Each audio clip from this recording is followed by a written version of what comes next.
सीताराम। कठिन क्षणों में सबल देती है माँ ब्रह्मचारिणी। तो आज मैं आप सभी को नवरात्रि के दूसरे दिन माता ब्रह्मचारिणी की कथा सुनाऊंगी। माँ दुर्गा की एक नवशक्ति का दूसरा स्वरूप ब्रह्मचारिणी का है। यहाँ ब्रह्मा का अर्थ तपस्या है। माँ दुर्गा का स्वरूप भक्तों और सिद्धों को अनंत फल देने वाला है। उनकी उपासना से तप, त्याग, वैराग्य, सदाचार और संयम की वृद्धि होती है। ब्रह्मचारिणी का अर्थ है तप की चारिणी, यानी तप का आचरण करने वाली। देवी का यह रूप पूर्ण ज्योतिर्मय और अत्यंत भव्य है। इस देवी के दाएं हाथ में जप की माला है और बाएं हाथ में यह कमंडल धारण किए है।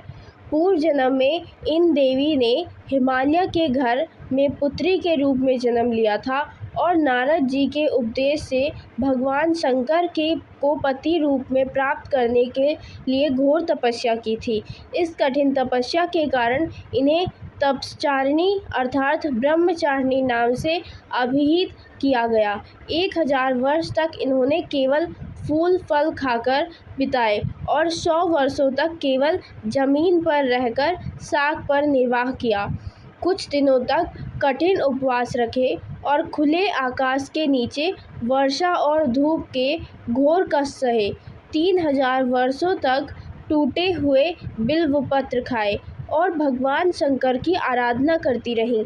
इसके बाद तो उन्होंने सूखे बिल्वपत्र खाना भी छोड़ दिया। कई हजार वर्ष तक निर्जल और निराहार रहकर तपस्या करती रहीं। पत्तों को खाना छोड़ देने के कारण ही इनका नाम अपर्णा पड़ा। कठिन तपस्या के कारण देवी का शरीर एकदम क्षीण हो गया था। देवताएं, ऋषि, सिद्धगण, मुनि सभी ने ब्रह्मचारिणी माता की तपस्या को अभूतपूर्व पुण्य कृत्य बताया, सराहना की और कहा, हे देवी, आज तक किसी ने इस तरह की कठोर तपस्या नहीं की। यह तुम्ही से संभव हुआ है।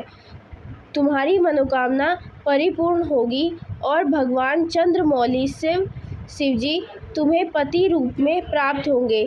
अब तपस्या छोड़कर घर लौट जाओ। जल्द ही तुम्हारे पिता तुम्हें बुलाने आ रहे हैं। इस देवी की कथा का सार यह है कि जीवन के कठिन संघर्षों में भी मन विचलित नहीं होना चाहिए। माँ ब्रह्मचारिणी देवी की कृपा से सर्व सिद्धि प्राप्त होती है। दुर्गा पूजा के दूसरे दिन देवी के इन्हीं रूप की उपासना की जाती है। धन्यवाद। आशा है आपको हमारी यह कथा अच्छी लगी होगी।